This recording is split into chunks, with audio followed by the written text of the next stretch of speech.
2024 is officially over. It might have been a year full of good moments, but also one with challenges. However, despite everything, you kept moving forward and didn't give up. Now, as you look back and reflect on the year you just had, do you really feel like you made the most of it? Did you accomplish those goals you set at the beginning of the year? Like losing weight, saving money, or finally reading that book you kept putting off? Or did you find yourself stuck, repeating patterns from previous years? As the new year begins, you're probably asking yourself, how can I make 2025 different? How can I turn this year into the best year of my life?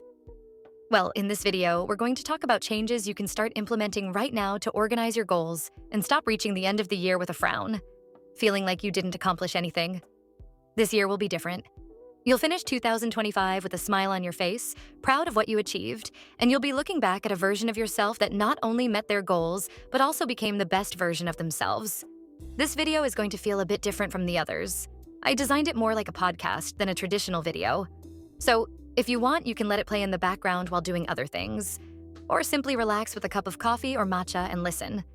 If you'd like more videos like this, don't forget to subscribe to my channel and let me know in the comments. Now, let's get started. First, a quick disclaimer. This video isn't here to tell you what to do or impose a set of rules. My goal is to show you that it's possible to create a new version of yourself in 2025 and achieve your goals with the right steps. I know it can be hard. Maybe you failed before and your goals feel impossible or too far from your reality. But that's just a limiting belief. You don't need a perfect life, or being an influencer, or loads of money to make your dreams come true. The key lies in the small daily changes to your routine. They are what lead to the most significant transformations. As one of my favorite books, Atomic Habits by James Clear, says, "Success is the product of daily habits, not once-in-a-lifetime transformations." With that said, let's begin with today's first lesson, understanding your past self to better connect with the desires of your present self. To move forward, you first need to look back and understand who you've been. But don't worry, this isn't about judging yourself or feeling regret. It's more like flipping through an old photo album, a mix of memories, lessons, and moments that shaped who you are. Close your eyes for a moment and imagine yourself a few years ago. What did you dream of? What scared you? What made you smile?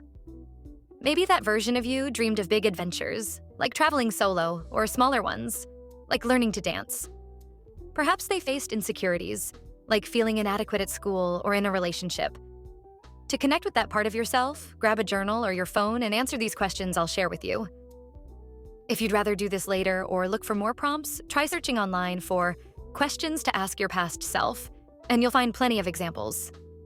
This activity isn't just journaling. It's like having a heart-to-heart with yourself. It helps you understand where you've been and why you are the way you are. Recognizing your passions, fears, and even your awkward moments lets you see more clearly where you want to go.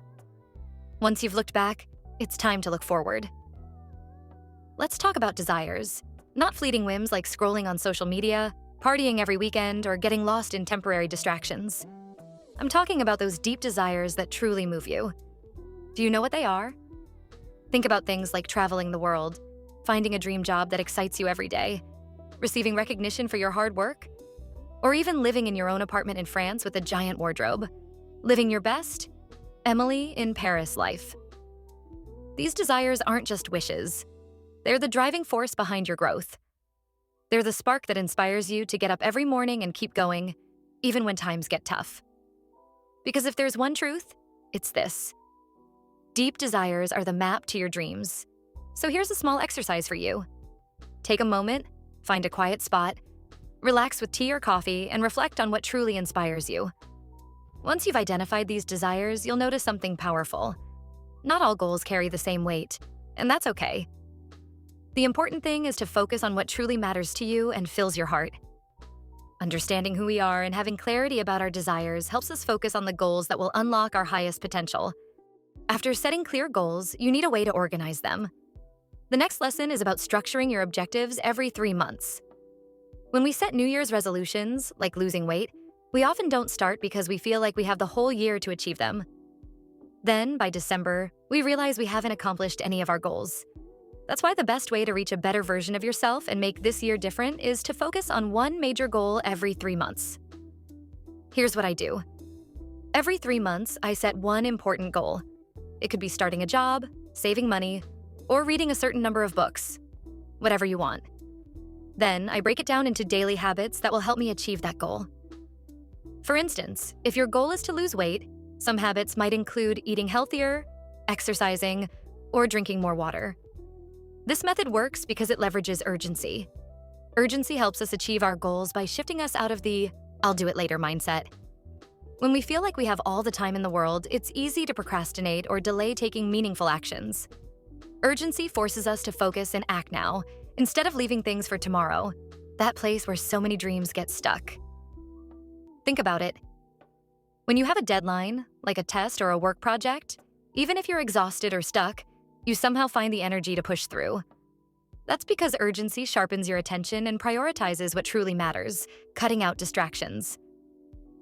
Thanks to this habit structure, I've not only achieved several goals this year, like reading more books and eating healthier, but I've also become a better version of myself and built greater self-confidence. Sticking to my habits, even on tough days or when I feel tired, has been key.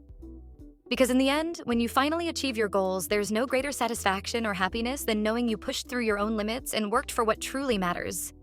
Another critical lesson, and perhaps the most important one, which I should have mentioned earlier, is taking responsibility for your actions. I know it's hard to accept sometimes. It's easier to blame others or the universe. But the biggest mental shift that will truly help you improve this year is accepting responsibility. We can't go through life complaining about what we have if we're not willing to take meaningful steps to change it. Remember? Taking responsibility for your life doesn't mean accepting blame. It means claiming power. It's about recognizing that while you can't control everything that happens to you, you can always control how you respond and what you do about it. So take a moment to reflect. Stop blaming others for things you could start changing today. You already have the willpower. After all, you clicked on this video. Now it's just about putting in a bit more effort each day to become the best version of yourself. Finally, the last lesson for today. Letting go is also growth. Sometimes we hold on to things that no longer serve us. A friendship or relationship that drains our energy, a habit that adds no value, or even a mindset that limits us more than it helps. And yes, letting go can be scary because we often think, what will I do without this? But here's the truth. Letting go of what doesn't align with your values, goals, and well-being isn't losing. It's making room. Room for the good, the new, and the meaningful. Imagine your life as a wardrobe. If it's full of old things you no longer use, there's no space for anything new and better. The same applies to your emotions, relationships, and even your thoughts. Letting go doesn't mean it was all for nothing. Everything you release had a purpose at some point. To teach you something, make you stronger, or show you what you truly want. But eventually, it's time to say, thank you, but I don't need you anymore to move forward. So to create the best version of yourself in 2025, you need to let go of everything that didn't contribute to your growth or goals in 2024. I'm not saying to cut off all your relationships. Just let go of the ones that don't bring value and, worse, pull you further away from your dreams. If you were looking for a sign to leave your boyfriend or your situationship that only caused you pain last year, well, this is it. Remember, every time you let go of something that no longer serves you, you're opening a door to a better life, better opportunities, and a better version of yourself. And that's it for today's video. Thank you for watching. I hope the lessons and ideas I shared will help you start 2025 on the right track and make this your best year yet. If you enjoyed this content, please leave a like, subscribe to my channel, and comment on your goals for this year. I'd love to read them and get inspired by your stories too. See you in the next video. XOXO PinkStuff.